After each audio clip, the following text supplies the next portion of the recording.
Subodh history classes में मैं इंदु सुबोध आपका एक बार फिर से स्वागत करती हूँ।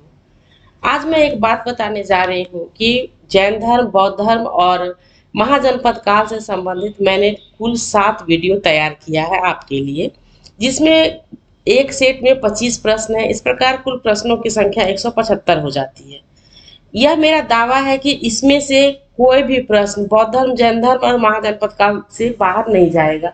लेकिन मैं यह नहीं कह रही हूँ कि इस वीडियो में महात्मा बुद्ध और महावीर स्वामी के माता का नाम, पिता का नाम जैसे सामान्य प्रश्न नहीं मिलेंगे आपको। लेकिन प्रश्नों का जो संग्रह है वह काफी बढ़िया है और जिसमें से कोई भी प्रश्न नहीं छूटेंगे, क्योंकि एक टॉपिक से यदि हम 175 प्रश्न कर लेते हैं तो पूरा विश्वास है कि परीक्षा में कोई भी प्रश्न इससे बाहर नहीं आएगा। तो चलिए आज का वीडियो हम लोग शुरू करते हैं। आज का पहला प्रश्न हमारे स्क्रीन पर है, किस बौद्ध संगीति में बौद्ध धर्म की हीनयान और महायान शाखाओं का उदय हुआ?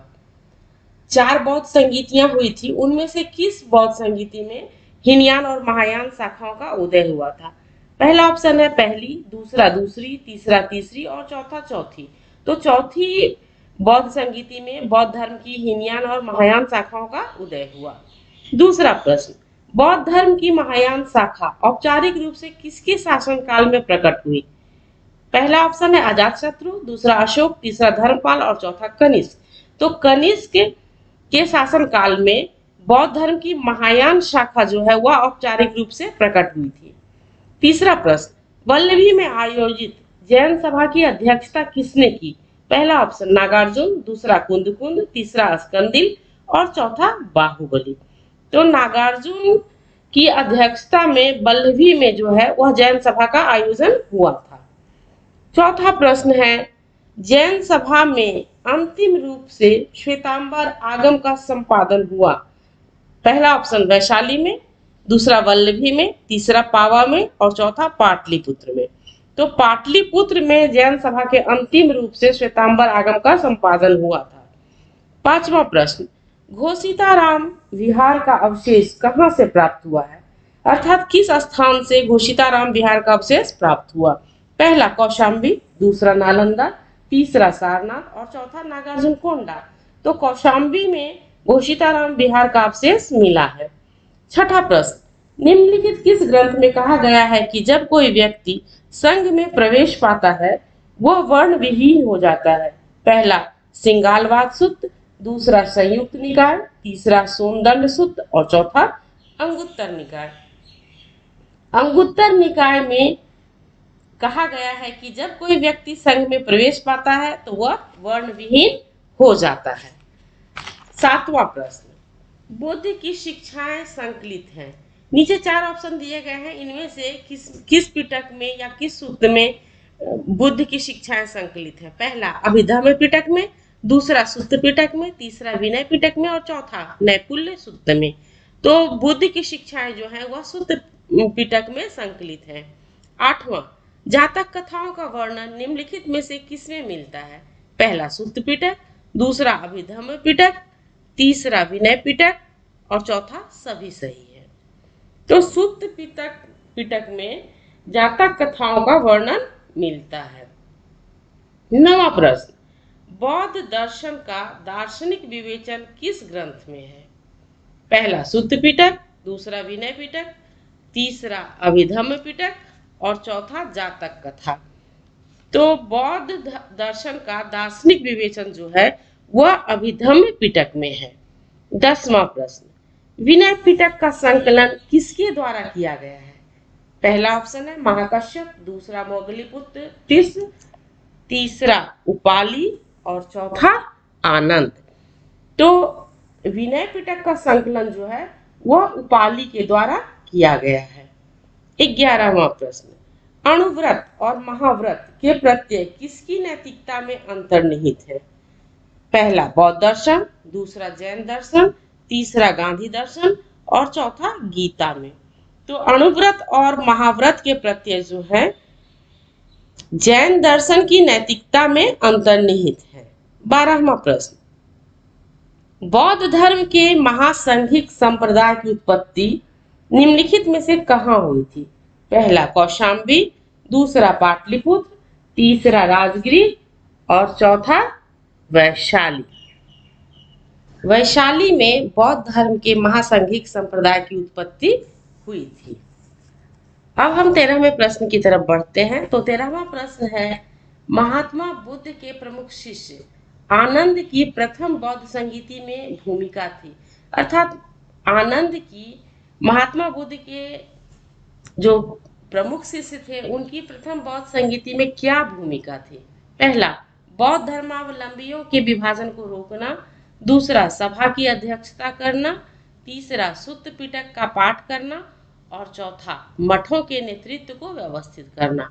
तो इसका उत्तर जो है ऑप्शन 3 के साथ जाएगा, अर्थात सुत्त पिटक का पाठ करना। तो महात्मा बुद्ध के प्रमुख शिष्य आनंद की प्रथम बौद्ध संगीति में सुत्त पिटक का पाठ करना उनकी यह भूमिका रही थी। 14वां प्रश्न, संघागार क्या है? पहला किला, दूसरा सभा भवन, तीसरा गणसंघ और चौथा ग्राम्य परिषद। तो संघागार जो है वह सभा भवन था। 15वां प्रश्न, दक्षिण भारत में जैन धर्म का प्रसार किसके नेतृत्व में हुआ? पहला ऑप्शन है स्थलबाहु, दूसरा भद्रबाहु, तीसरा अशोक और चौथा बिंदुसार। भद्रबाहु के नेतृत्व में ही दक्षिण भारत में जैन धर्म का प्रसार हुआ था और भद्रबाहु के साथ ही चंद्रगुप्त मौर्य जो है वह दक्षिण भारत गए थे। 16वां प्रश्न, निम्नांकित में से कौन सा स्थान जेतवन विहार से संबंधित है? जेतवन विहार से संबंधित कौन सा स्थान है?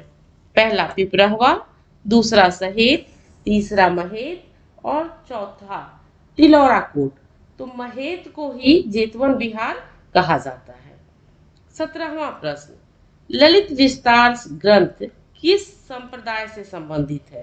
पहला हीनयान, दूसरा महायान, तीसरा वज्रयान और चौथा तंत्रयान।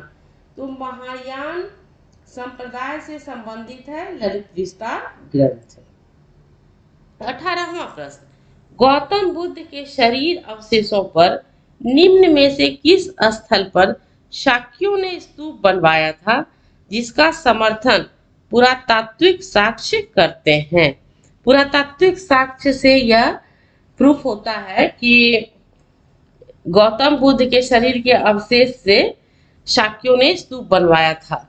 तो वह कौन सा जगह है? पहला लुम्बिनी, दूसरा निगलिया, तीसरा पिपरहवा और चौथा सहेत महेत।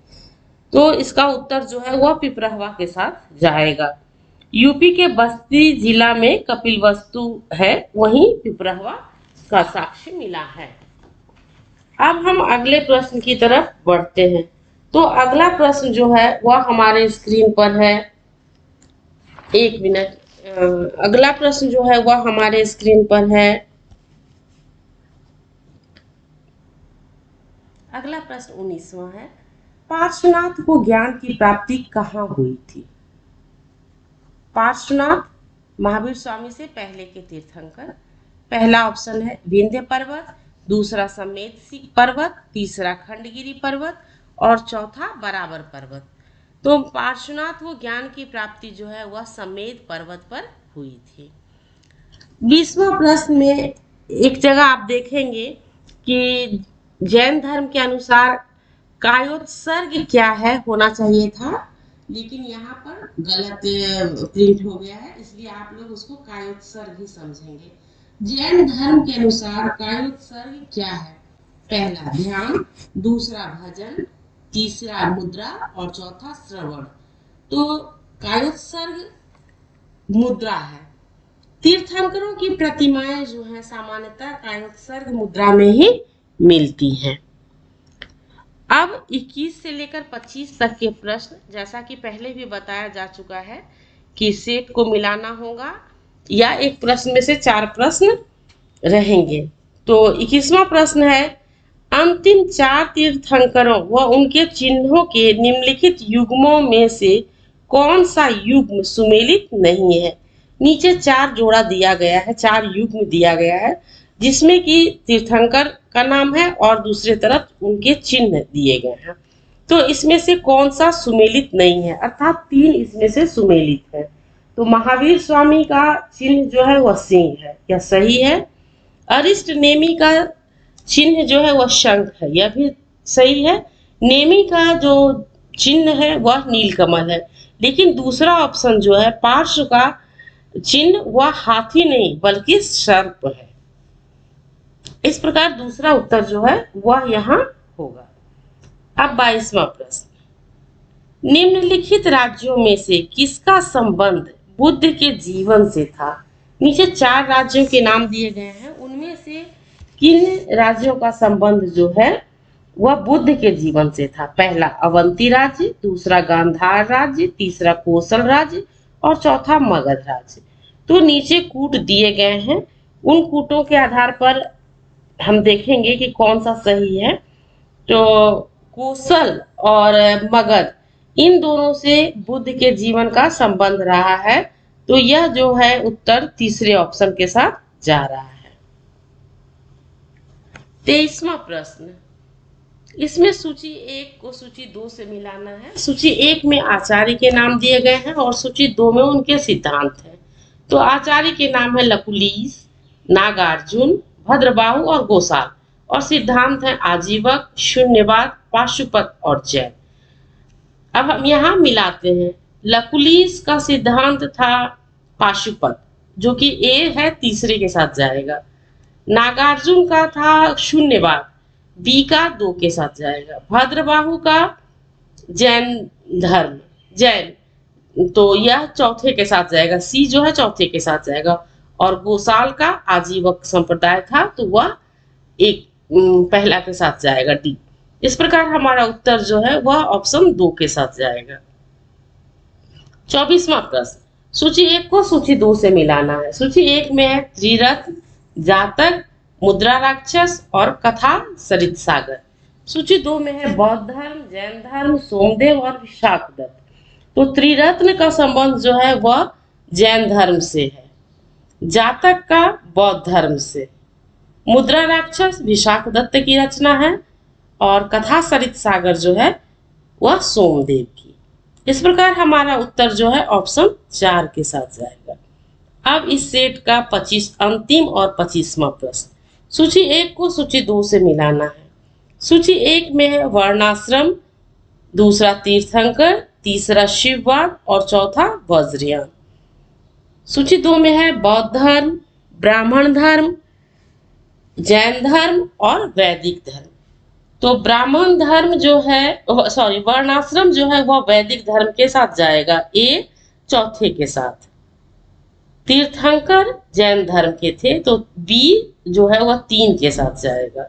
शिववाद जो है वह ब्राह्मणवाद से जुड़ेगा, तो सी जो है वह 2 के साथ जाएगा। और वज्रयान जो है वह बौद्ध धर्म की एक शाखा है, इसलिए डी जो है 1 के साथ जाएगा। इस प्रकार हमारा आज का जो सेट है वह पूरा होता है। उम्मीद है कि यह सेट आपको जरूर पसंद आएगा, क्योंकि 175 प्रश्नों में से सामान्य प्रश्नों को छोड़ दिया गया है और महत्वपूर्ण प्रश्नों को उठाया गया है, जिनका कि आपके आगामी परीक्षा में आने की प्रबल संभावना है। तो आप इस वीडियो को देखें, लाइक करें, शेयर करें और सब्सक्राइब करें। Thank you.